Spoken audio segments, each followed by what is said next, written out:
said the whole offense is playing, so I'm not worried. Yes. That right there is exactly to the point that I'm trying to say here is with Ben Johnson. Is no matter who's on the field, no matter what, Ben Johnson has something ready for every situation. That is what an elite offensive coordinator does. That's what a guy that is at his level, best offensive coordinator in the NFL right now. That's what he does.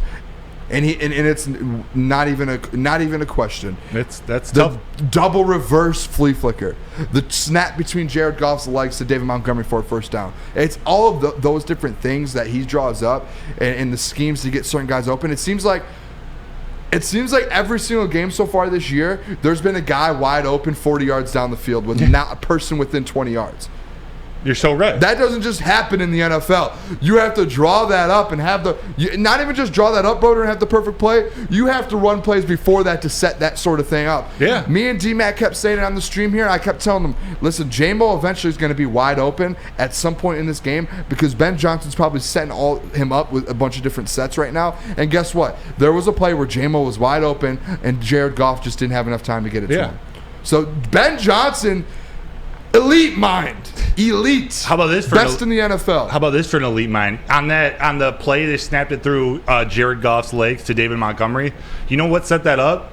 It's Jared Goff turning and pretending to yell. Well, he didn't pretend to yell. He's turning to Jameson Williams and saying, "What are you doing? Like, get in the same position." And he's looking the other way. They use that to catch the defense off guard. They're using these outside optics into his decisions too. It's crazy. It's some of those trick plays. Yes, they're working, but having fun like that, the players it endears them to the players. And the last thing we'll say about Ben Johnson before we talk about Aaron Glenn. Actually, we'll do this read real quick, and then I got one more thing. I'm gonna hit you guys with the post game show here real quick. Tell you guys a little bit about the post game show because you do not want to miss it. No. As soon as the Lions get that dub there and get a victory, you guys want to tune into the Woodward Sports Lions postgame show with Tom Mazaway, Sam Stickday, all of the guys directly after the Lions games and they get a victory.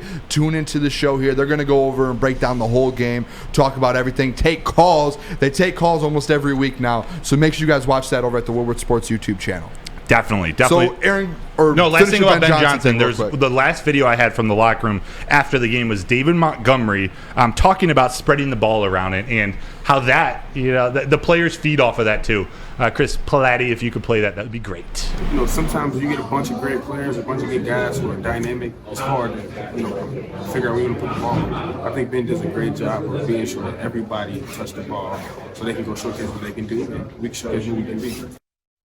I just love that quote, his talking about not just his teammates, players, stepping up and making the most of their opportunities, but it's about Ben Johnson getting everybody ready for the game, having a game plan for everybody. He talked this week about scripting plays for everyone on offense, sort of in reference to Jameson Williams and how many snaps he's going to get. But Ben Johnson is that mastermind. He knows how to get people involved, whether they're getting targets or not.